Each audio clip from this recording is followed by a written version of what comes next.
late night. I mean, it's so funny because you did the same thing, but at the highest possible stakes nightly. And I don't think now doing it a little, I mean, meaning 6 episodes in one. So just having a taste of it, I'm like, there is a thing where you just can't help but do it differently because, you know, and I got the sense that those early years of late night, it was like, you guys couldn't help but make it as, it's almost like for you to do the best job possible, you had to make it as weird as it was. Yes. Like that to you was doing a good job. Yes. If we thought of an idea, and it wasn't just anti-establishment. No. It was just really ideas that delighted us, but we knew that anyone randomly tuning in would probably be very confused, except, you know, a young John Mulaney who might really like it if only I had known you then.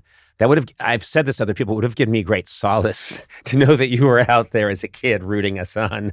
Oh my God. But I think of the things we do now, and it's like watching yourself, if you had footage of yourself skateboarding over sharks, you know, doing some stunt that you did at the time without thinking too much about it. And now I look at it and I'm frightened for the younger me, because we would do a whole episode where Andy and I got locked in a meat locker. Yeah. And we had flashbacks, and it's insane because we'd only been on the air for a couple of months and we were totally, I think it was all very suicidal and nobody was happy. We were making ourselves happy. But one of the things I saw on your show that really made me happy, it's a great idea, was you got a bunch of people together who had played Willy Loman, some of them from Death of a Salesman, some of them quite like a bunch of very famous actors. Christopher Lloyd, Anthony LaPaglia, Rob Morrow. Yeah, and you got them in there and you did a focus group with them as a bunch of Willy Lomans, and it just was, we live in this era where I think people got intoxicated at some point with comedy having a point, and comedy meaning something, and comedy driving the conversation, and comedy, you know, whatever. The conversation became a term. Yeah, exactly. I never used to hear about the conversation. No. And I also, you know, I think it's a feedback loop sometimes because the press, that's what they cover. Name names. The press likes to cover that kind of stuff. So if... And by the way, those shows are good, and those people do good work, and it's easier to cover. I wouldn't know what to write. Covering comedy is also bizarre because it's kind of an objective result. Like it kind of worked or it didn't. Right. It's intensely subjective, but then in terms of the show doing the piece, it worked or it didn't. But I think I just love when there's a really funny idea that's very creative.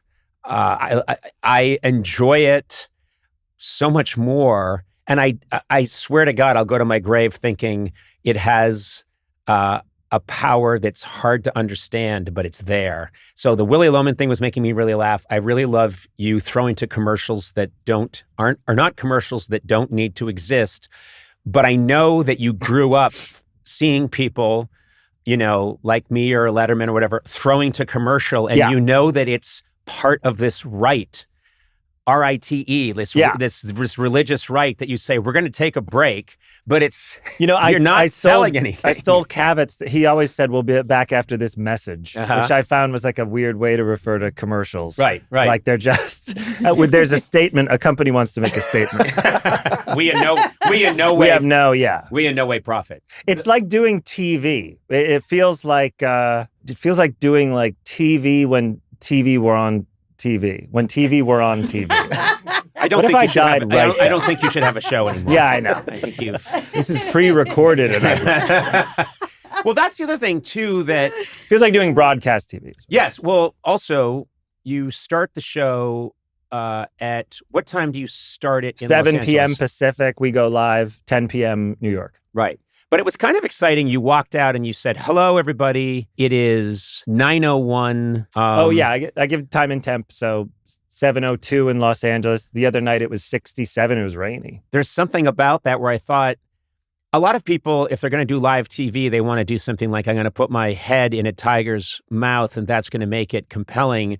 You were giving the exact time and temperature, and I found it exciting. Yeah, thank you. I appreciate that a lot. Thank you. It's like, wow. Yeah, I appreciate that. Well, I could also look at my Apple Watch, but I don't know. It looks like you're having fun, too. It's incredibly fun. I would say doing those 6 episodes was, and then working on this new incarnation, it can be tiring, but it's never hard. It is it just is really fun. I have to say, I haven't had a lot of experiences like that where there's kind of no, other than wanting to realize the things we want to do as best we can, there's no like, I don't know. There's no obstacle. Maybe there should be some, but there's no obstacle. Right.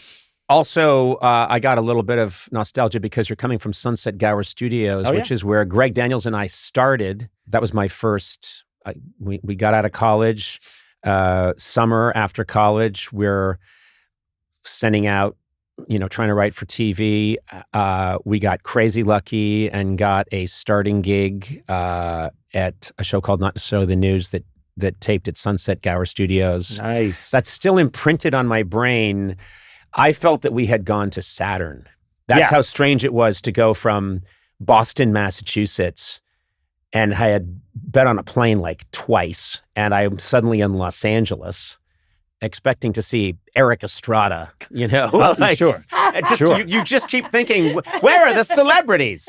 This is where the celebrities are. And you're walking around Hollywood and you're mostly seeing sex workers. Yeah. And the Walk of Fame. Barbara Broccoli. Well, I remember being stunned at how seedy I misunderstood, and Greg, my partner, Greg Daniels did too. We confused Hollywood with like Beverly Hills. Yeah. So I thought Hollywood was where all the stars lived, and that's where the mansions were.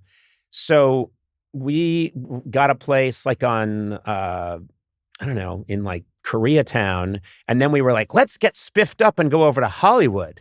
And we were walking around the Hollywood Walk of Fame. Nice. Which, of course, is you're dodging vomit. And it's grim. Well, you could you could go buy a sword or a bong or something. I don't know, grim. You're right. I was too harsh. I think it was just the disparity from what I thought I was going to see. Sunset Gower is great because when you actually go to bigger studios in Los Angeles, there's such remote areas other than Paramount. There's such remote, overwhelming, faceless, just all-consuming areas once you drive on the lot. Sunset Gower is like next to the Gower Gulch, which is like a Western-themed Rite Aid, and the Arby's sign that's sort of famous, which is no longer even an Arby's. Right. And then like there's like a gate and you drive on and it's like a few Sunset Gower is just very low-key. Sunset Gower looks the way a studio's supposed to look from like the 1920s. The end of Blazing Saddles type studio of everyone running in, Yes, and that there'd be a bunch of people outside with autograph books waiting for a star to sign an autograph. You know that Elvis story with the Paramount lot? Which one? So when he first started making movies, he'd drive through those Melrose gates and he had to hide under all these coats, because the girls would be swarming the gates and didn't want to know which car he was in. And he makes a movie, goes to the army, movie. He's deep in like, Blue Tampa or whatever the films were by the end. Right. And, Girls. Yeah, I think that was even kind of a hit. This is like the later 60s. And the colonel would still tell him to hide under the coats, but there was no one waiting there. Yeah. We have to do that for Conan when he comes. Yeah. I have a Sunset Gower story, which is I was once driving to work, and I know exactly when this would have been because you could look it up, but I'm going down Gower Street. I take the right off Sunset. I'm going down Gower. I see a parking space, and I turn around right near where Paramount is. Sweet. I do a U-turn, an illegal U-turn really quickly, and a car is just then pulling in to the gates. And I almost hit it, and I stop fast in my shitty car. And the person looking out the window at me is Eddie Murphy. Oh. He's not driving. He's being driven. He's in the passenger side, and he's shooting The Golden Child. So I almost ended Eddie Murphy's life as he was making The Golden Child. What year would that be? That movie came out in 1986. Okay, that's same perfect. weekend as Three Amigos. Oh, is that true? Yeah, and it beat Three Amigos at the box office. And those Three Amigos guys will tell you that at the drop of a hat. But Three Amigos has aged better. Exactly. But you can't convince someone of when people feel attached to something, it's in a sweet way. They're very like, well, it didn't open. Golden Child won the week, you know. I think it's done okay since They never get over it. Yeah, a little bit. Yeah. In a nice way. It doesn't sound nice to me. Yeah, I know. I'm just cushioning the story of how petty they are.